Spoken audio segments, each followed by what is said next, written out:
Scripted. Oh. Scripted, mga kababayan. Hindi lang sa tingin natin, kundi pati na rin sa tingin ng mga political analyst. Itong nangyaring hearing tungkol sa impeachment case laban kay Bangag, mga kababayan.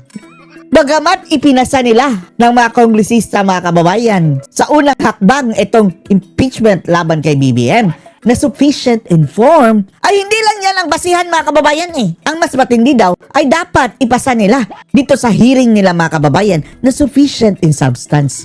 Na ngayon, mga kababayan, kanila pa rin pinagdedebatehan. Pero yung kahapon, marami ang nagsasabi na pautot lang nila iyon, mga kababayan. Napansin nyo, nagdrama pa itong si Abante, mga kababayan. Pa-walk out pero nakatawa. Tapos, yung iba pang mga buwayang mga kongresista, nagtatawanan din, mga kababayan. Pati na si Luis tong parang, Diyos ko Lord. Kaya hindi lang tayo ang nakakahalata na scripted ang kanilang drama. Ayon sa political analyst, mga kababayan, na ito, malamang sa malamang, ginagawa lang nila ito, mga kababayan, para hindi sabihin ng mga tao na naging bias daw sila, mga kababayan, sa impeachment laban kay VP Sara Duterte. Sa tingin niya, ginagawa lang daw ito, mga kababayan, na inaccept nila ngayon ang impeachment laban kay Bangag para hindi sabihin na double standard. Pero later on, ibabasura din nila at ang itutuloy nila ang impeachment laban kay VP Sara. Oh, di ba? Panoorin niyo po, ha? Sa tingin mo ba, although pumasa, it's sabi na nga justice. Sufficient informed. Pero yung form lang yun, mga kababayan, mayroon pang mas importante, sufficient in substance. Eh, paano na yan? Akala natin, pagdidesisyonan na ngayon, mga kababayan, pero hindi pa rin. Oh. At marami ang nagsasabi doong mga buhayang kongresista, hindi ito sufficient in substance ayon sa kanilang initial na paghihiring, mga kababayan. Committee sa Kamara de Ay, Diyos ko, Lord. Pumasa in it's sufficient inform and substance. Hindi, inform lang. Ang hearing sa sufficiency in substance pala, mga kababayan, pagdidesisyonan pa nila. Dahil ongoing pa ang hearing niyan. Next steps, what will happen now? And do you think it will see it to the end? Aabot kaya yan sa Senado? Or is this an exercise in futility? Anong masabi mo, Manny Pacquiao? Ay, hindi pala ito si Manny Pacquiao, no? Political analyst ito, mga kababayan, pero kamukha ni Pacquiao. Alam naman po natin, ang mayorya pa rin po sa Kamara de Representantes, hawak po ng ating... Kamukha ng anak ni Pacquiao. Your thoughts po? Tingin ko hindi siya aabot ng Senate. Di ba? Taga-UP ito na, mga kababayan, ha? UP National College of Public Administration and Governance. Sa tingin niya, hindi aabot, mga kababayan, ng Senado. Bakit, iho? Ang kahapon, di ba, nag-decide lang sila doon sa form, no? Sa form. Sa form lang. Wala pa yung substance. Yung next nilang pagde-decidean ay yung substance naman. I think dahil dalawa yung impeachment ngayon, kunwari lang, no? Nasira din kasi yung trust ng taong bayan sa House of Representatives because of the flood control project. So may trust building na kailangan gawin yung House of Representatives. So dahil may Paano tayo magta-trust niyan, mga kababayan? Kahapon, nagdrama pa sina Abante, pero nagtatawanan sila, mga kababayan. Parang kiniliti ang kanilang mga sungay. dalawa kang impeachment cases, hindi mo pwedeng at least parang hindi makita ng taong bayan na parang nire-railroad mo yung isa. Para hindi masyadong obvious na nire-railroad nila ang impeachment ni Sara. Lang mag-zoom in ka naman dun sa isa. So, Ay, actually, nako. narinig nga ako, hindi ko alam kung narinig niyo. May isang congressman na nagsabi at least na parang mukhang medyo scripted daw, di umano. Scripted. Yung naging hearing kahapon. Scripted nga. Parang may isang congressman nagsabi na hindi pa daw tinatawag, hindi pa daw nagtataas ng kamay ay tinatawag na. Tinatawag na. At mayroon nang sinasabi. May ganong effort. At least may effort coming from the Committee on Justice not to Ay, parang ipakita sa taong bayan. Grabe na itong mga bangag administration, no? Bangag administration lang ang ganito, mga kababayan. Mga grabing kababuyan. Na railroad nila. At, May isa pang bangag. Oh, Lord. Viva Max. they're serious to actually look into the Sa parang at this form. Parang optics lang ito. Oh, Parang optics. lang. Kunwari. Sabi niya, kunwari lang na optics lang. Sabi na hindi namin Mema lang. binabaliwala. Hindi siya just because he's the president, hindi namin to itatapos.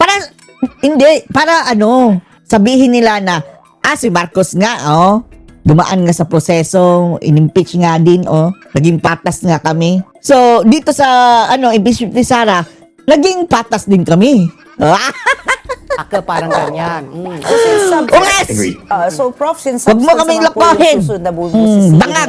ng Kamara de Representantes, ano po sa tingin nyo dito sa substance na nakapaloob dito sa mga complaint against the President? Tingnan natin mga kababayan kung papasa ito sa substance. Pero kahit papasa mga kababayan, later on sa botohan, wala. Takot lahat kan bangag mga kababayan. Yung masasabi nila na, sige, tapon na natin itong issue na to. Well, I think yung may mga yung mga binanggit kasi doon yung drug, yung pagiging allegedly na drug addict na yung presidente. Drug addictus, benedictus. Madali lang yan. I think yun yung medyo mahirap, no? Bakit mahirap? I-invoke mo lang. Isampina mo. O require mo ng hair follicle drug test. Eto no, may kutob tayo dito mga kababayan. Di ba? Nangayayat ng masyado mga kababayan si Ngagva. Baka nag-detox na yan mga kababayan, nagpa-rehab. Tapos, natitiktikan na niya mga kababayan kung mayroong impeachment.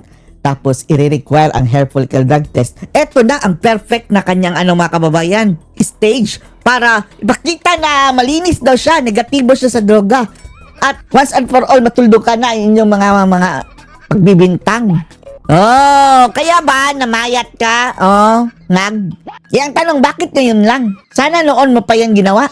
Yung pangalawa, yung kidnapping to the former president, I think medyo mahirap din siya kasi Bakit mahirap? Tapos na nilang ginawa. Mahirap lang yan kung wala pa.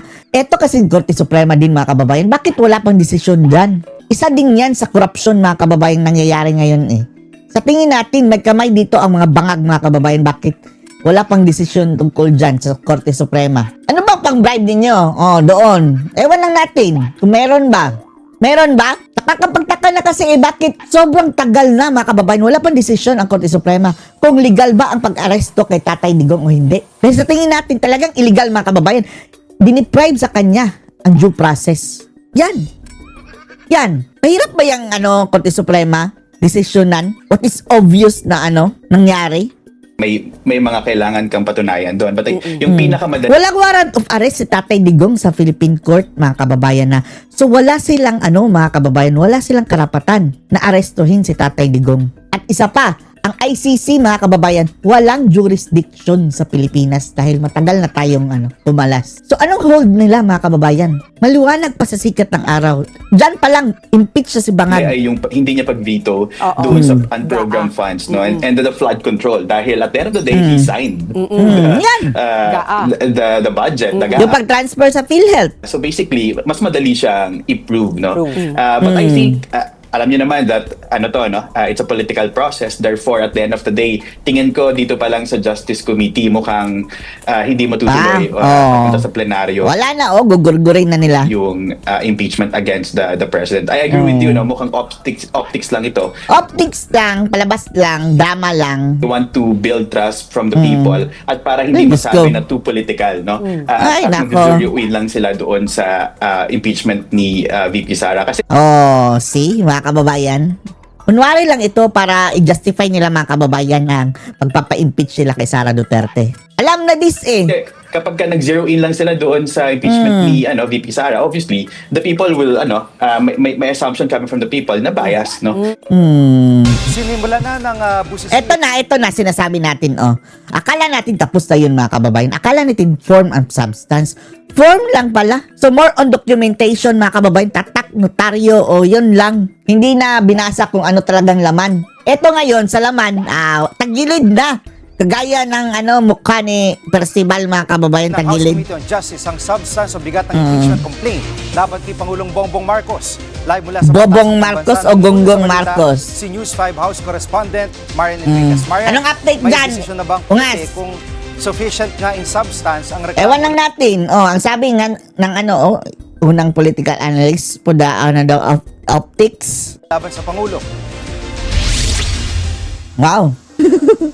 Jiggy, hindi pa nga nagbotohan itong House hindi pa Committee on nagbotohan. Justice kung sufficient in substance o sapat yung nilalaman ng unang impeachment complaint na inihain nga laban kay Pangulong Bongbong Marcos. Ano pa maasahan natin? sa tingin natin mga kababayan, dito na ito magugurgur. Sufficient informed pero hindi sufficient in Lakay substance. isa-isa yung bawat argumento. Yan ang kanilang, nila, complainant ipapalabas. Si Atty. Andre De Jesus at inendorso nga ni Pusong Pinoy Party List Representative Jet Nisay kung tatayo ang mga ito Nisay? bilang grounds for impeachment. Ang unang reklamo umikot sa grounds na culpable violation of the Constitution, betrayal of public trust at graft and corruption. Sa unang offense, nilabag umano ng Pangulo ang konstitusyon at pinagtaksilan ang tiwala ng publiko ng payagan nga niyang arestuhin at isuko sa Oo, ang ICC mga kababayan. ICC, si dating Pangulong Rodrigo Duterte. Ang pwedeng dyan mga kababayan, testimony, si Zaldico din mga kababayan. Dahil pwedeng ibulgar ni Zaldico na nakipagsabuatan niyang Congress sa ICC bago pa lang ang naaresto si Tatay Digong. Zaldico, pwede kang spill the beans tungkol dito sa issue ng Quadcom o hearing tungkol kay Tatay Digong. Tinawag itong kidnapping sa impeachment complaint. Pero ayon kay ML Party List Representative Leila De Lima, Ay, Saba, bakit yan ang tinatanong hindi nyo? sapat ang nakalatag na aligasyon. Wala kasing narration of facts. Hindi Duterte kasi kaya ayaw niya. raw nakadetalye kung kailan at saan nangyari yung sinasabing pagkidnap sa Ay, nako. Diyan mga kababayan, kampi si Dilimaw kay Marcos. Pangulo. Legal conclusion daw at hindi Siya allegation pa nag-abogado. facts ang ginawa ng complainant. Narito ang bahagi ng talakayan ng mga kongresista. Ay, si Saba na naman ang ating pakikinggan. So how can we say that the impeachable official it should be liable Kasama ba ito sa script, itong nagsampa mga kababayan ni abogado ni Lisa? because of the supposed action of the PNP? Honorable Nisay, Honorable Padiernos is asking for the overt act committed by the President or the actual participation Ay, nako mga buhaya, in no? regards to the alleged arrest and kidnapping. Nakakadiri, mga kababayan, mga buhaya. Yung dapa po na wala siyang ginawa. Diyos ko, Lord. Ang lamya, mga kababayan, dumipensa. Jiggy, sa huli ginit nga ng mga committee members na insufficient in substance ito at wala raw kidnap. Wala ka! Ayan na ang sinasabi mga kababayan. Pumasa sa sufficiency informed tapos in substance, giniit ng marami na insufficient. Na naganap dahil may isinilbing arrest warrant mula nga sa ICC na Walang jurisdiction ng ICC sa atin. Bakit ka tatalima? Tupid. arestuhin yung dating Pangulo. Ipinatupad lang din daw ng batas or ng bansa yung treaty obligation nito sa Interpol. Wala tayong treaty sa sa ICC. At yung Interpol mga kababayan, nakabase yan kung sino ang nagre-request na bansa. Hindi bansa ang ICC Walang jurisdiction. Kaya bakit tatalima ang Interpol? Kahit membro pa tayo. Diit din nga ni Congressman Terry Ridon na insufficient yung reklamo na Ayan na. binasa lamang sa Ayan na. Gusto nilang mga kababayan, pa-impeach si Marcos tapos pagdating sa reason na si Duterte ang dahilan isa sa dahilan bakit dapat i-impeach si Marcos, ayaw nila. Kagaya nila Dilima. news articles. Jiggy. At News article lang ang sa gamit. aligasyon na paggamit ng droga ng O yan, madali lang yan. I-drug test na si Bangag. Tapos nag-detox na. Baka nag-detox na. Nangayayat na Ano ang pananaw dito ng komite? Confirmed. Tawagin na lang si Aimee. Si Aimee na ang bahala. Jiggy, hindi rin daw Si ground Kati Binag. for impeachment itong ikalawang aligasyon ng umano'y pagiging unfit to serve bilang Pangulo. Ito ni PBBM dahil Bakit? Di ba betrayal of public trust yan mga kababayan? Yung pagiging addict, paggamit mo ng illegal. That is criminal yan. Crimen yan mga kababayan. That is a crime. So how come na hindi grounds? nga umano sa drug addiction ito. Hindi raw kasi maituturing itong factual allegation kundi conclusion lamang ng kapatid ng Pangulo na si Senator Paano maging factual yan? Madali lang. I-test ninyo. Amy Marcos. Narito ang Napakadali paliwanag ng ni solusyon. Congresswoman De Lima. Ito rin si Dilima, bakit yan ito ang tinatanong mga kababayan na yung kaso nga nito may kaugnayan sa illegal na droga? Per se Oh. is not a ground for Akala ba namin Saba, ikaw ang petitioner para ma-impeach si Bangag? Bakit ikaw ang tagapagtanggol din?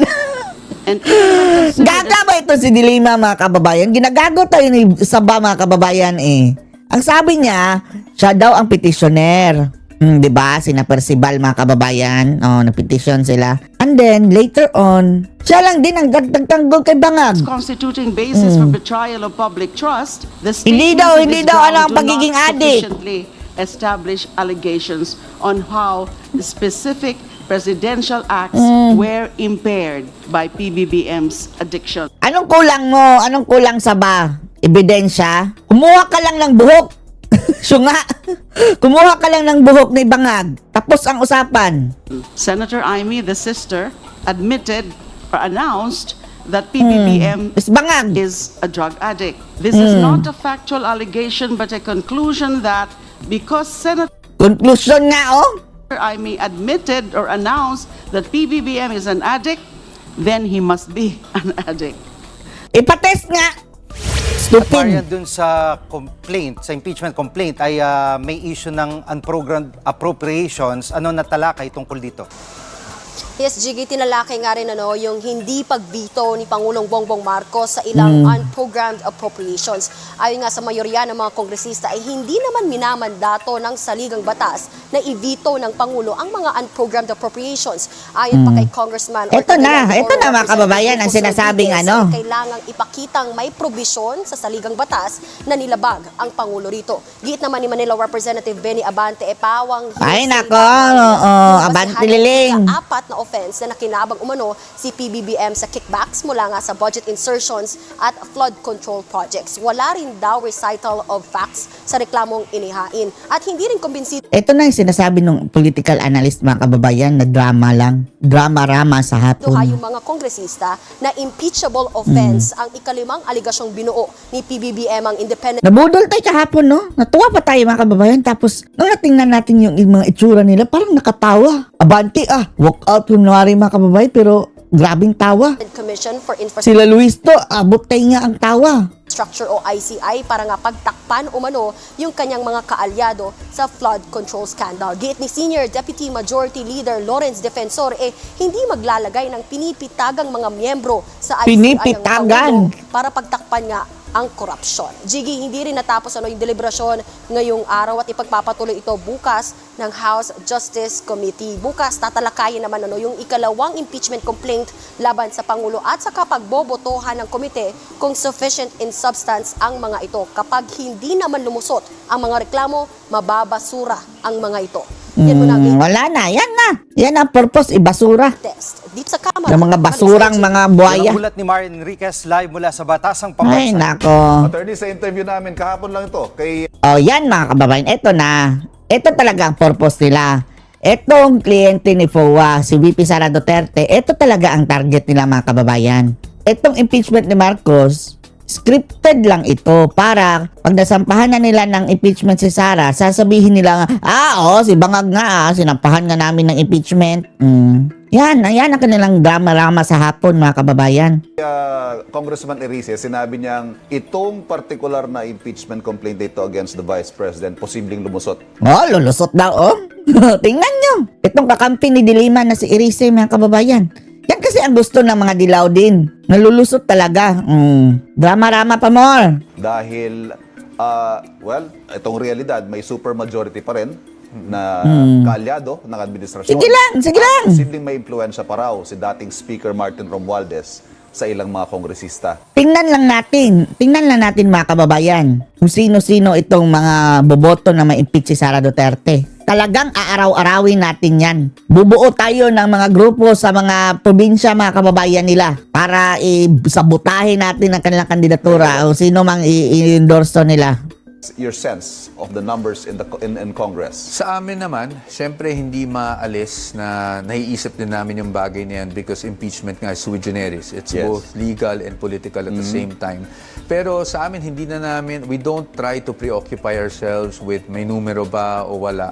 Ang trabaho naman ng defense team is really to present the best defense that we can for the Vice President. So, mas nakatuon ng aming focus ngayon. No? So, we're really looking forward.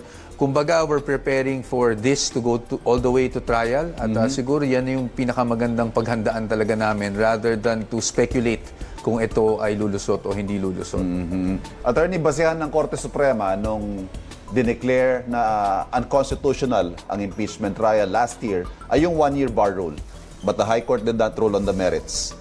Let's talk about the merits. Yun naman talaga. Yung unang ibinabatong issue yung katiwalian ng bise kaugnay. Walang basihan. Anong basihan nila? Confidential fund. Unang-una, para masabi mong mayroong katiwalian, dapat nakita ng COA. Nakita ba ng COA? Wala nga. Confidential funds, di umano. Your thoughts on Ang this? COA ang unang kakalampag. As you know, Ivan, I hope you can understand, no, na we don't want to telegraph our defenses this Yes. early on. No? It's very early days. But ang siguro, ang Yeah, even in masasabi broad ko lang strokes, sa perhaps, taong yes. bayan is we were ready for these allegations kasi very predictable naman. Talagang Right. yan naman ang mga naging issues na binabato sa ating Vice President pauli-ulit. Not only in impeachment but even in other venues such as the Ombudsman. So, the defense team is ready para sagutin head-on yung mga aligasyon na yan at para patunayan at sana makumbinsin natin yung ating magiging mga hukom na magiging baseless itong mga allegations. Baseless na ito. allegations. So, wala namang katiwalaan, kumbaga. Na, Hindi ko na isa-isahin yung iba pang mga ginamit nilang basihan because I suppose yun din ang magiging position ninyo that you don't want to telegraph your defense dito sa mga specific allegations na ito. But itong prosesong ito, should the House summon or invite the Vice President, will she appear? ang posisyon namin ay kung kinakailangan Boycott mo yan, VP Inday. Hayaan mo na lang yung abogado. Papag-grandstanding na naman yan si Nadilima, mga kababayan, kung pupunta si Sara. Alam na natin yung mga ngiwi, mga kababayan, yung mga plano nila. Gagamitin na naman yan sa eleksyon, kunwari para sisikat. Pero ang babantot na, mga kababayan, sa totoo lang. no? We still have to see how unang-una di natin alam kung paano magiging mode. Kung yan ba ay marerefer sa Committee on Justice, yan ba ay katulad dati na dadaan sa 1/3 vote, no? Pero titingnan natin kung ano ang magiging pag-handle nitong impeachment complaints laban sa Vice Presidente. At kung kinakailangan kami naman bilang abogado, of course, we will have to advise her, no, based on our strategy kung pupunta ba siya o hindi ba siya pupunta. So I think right now, although I'd like to, of course, give you a direct answer, we cannot really do that as of the moment. We'll see first how the development. Yan, kung talagang i-railroad nila, mga kababayan. Kagaya nung nangyari kay Erap, di ba, nagka-impeachment yun, na hindi natapos. Hindi natapos dahil nag-people power. Baka makaganyan. Kung talagang obvious na ang pagkabayas itong mga hudas, mga kababayan. Developments unfold. And we will, of course, it's our job to advise the Vice President kung ano yung mas magandang gawin. Ito rin yung sinasabi ng isa sa mga nag-endorse, si Congressman Sendanya. Ay nako, ngiwi. Bakit pinapatulan niyo yung mga ngiwi, mga kababayan? Wala nang magandang sinasabi. Kagaya ng kanilang mga pangit na pagmumukha, mga kababayan. Sinabi niya, hindi ito pwedeng masasabing ni-refile lang because Ang she pangit never na ugali. answered these allegations in the first place. Hindi pa niya nasasagot, so dapat sagutin Hindi naman talaga yan refiling. niya. Well, sa totoo lang, I agree with that, no? Hindi naman kasi sa sa kahit naman nung interviews namin nung the decision of the Supreme Court was favorable to us. Parati naming sinasabi na yung word na vindication, parati kasing fina-float around yan. We never claimed that the win of the Supreme Court was a vindication. Yes. Pero no need na dahil ang taong bayan, Tamang proseso ng Ang taong bayan, initiate ng impeachment complaint. Pero alam na allegations naman on the ang substantive, katotohanan. yan ay kailangan din nating harapin. So, at yan naman ang prepare ng defense. It's to be able to provide the proper defense at para masagot na kung ano man tong mga aligasyon laban sa kanya. Tapos, di ba, early sila, dapat February 6, mga kababayan. atat sinangiwi, sina Percival at sina Sabado Lima. Ayun, nagsampa na, February 2 pa lang. Mukhang ilalaban na naman yan sa Supreme Court, mga kababayan, dahil parang premature ang kanilang filing. Mati-technical na naman sina Percival. Can you tell us, attorney? Sa kanilang kaatat. Gustong-gusto na niya sagutin to para matapos na kasi it's been Sana nga, sasagutin ni Sara, sabi nga niya bloodbath. Pero, mga kababayan, ang mga abogado, iba-iba ang estratehiya. Kailangang i-avail ang lahat ng mga kababayan, means kung paano didepensahan ang kaso. Dahil once na yung face na yan, mga kababayan, idadaan na, hindi na yan babalik. Lingering for all these months or years even, itong mga aligasyon na ito. Gusto na ba niya itong matapos at gusto na niya sagutin? Sa totoo lang, yes. In fact, hindi lang to ngayon, pero even last year, nung nag-file kami sa Supreme Ito no, mga kababayan, no. Basura na ito, mga kababayan, kay VP Sara. Hindi ito nakakatulong sa bansa, mga kababayan, na nonsense eh. Ano ngayon kung ma-impeach si VP Inday, mga kababayan? Siya ba ang namumuno sa gobyerno ngayon? Hindi naman. Aksaya sa oras, aksaya sa panahon, tapos madadivert, mga kababayan, mas lalong lalala ang korupsyon dahil magpo-focus tayo sa impeachment ni Sara. Kaya wala talagang hiya itong mga bangag, mga kababayan, na nasa likod itong impeachment ni VP Inday. Gusto nila i-divert ang usapan. Pero ano ngayon kung mga kababayan, ma-impeach si Sara Duterte? Andyan pa rin si Marcos na siyang may hawak sa gobyerno, mga kababayang most corrupt government ever. Doon pa lang, no, sa mga pag-uusap namin, sinasabi na niya na sagutin na natin, why don't we go to trial? Pero syempre, bilang mga abogado, we saw some infirmities. No? And it is our duty to at least protect her best interest. Pagdating naman dito sa mga infirmities, this is not just for the Vice President. This is for all impeachable officers, no? Para ma-lay down yung tamang guidelines kung paano ba initiate ang isang impeachment complaint. Pero mabalik tayo sa tanong mo, definitely yes. Last year pa, talagang gusto nang sagutin at gusto nang harapin head-on ng ating Vice Presidente itong mga aligasyon na binabato sa kanya. Abogado rin si VP Sara, how much say does she has on the defense dito sa pagplot ng inyong depensa? Of course, to a certain extent, sabi nga nila, it's really unwise for a lawyer to defend him or herself. Yes. No? So, she does syempre listen to our suggestions in terms of strategy. But siguro ang masasabi ko bilang abogado rin ang ating Vice Presidente, mas madali kami yung mga pag-uusap namin. Mas naiintindihan. Mas nagkakaintindihan Hindi kami. yung delikado, mga kababayan, kung maging presidente si Soto One Ball University dahil makikipag-away yan sa abogado. Mas magaling pa nga yan sa Supreme Court. Delikado. So sabi ni Soto, ako na mag-aabogado sa sarili ko dahil talo. Talo ko nga ang Supreme Court. Mataas pa ako sa Supreme.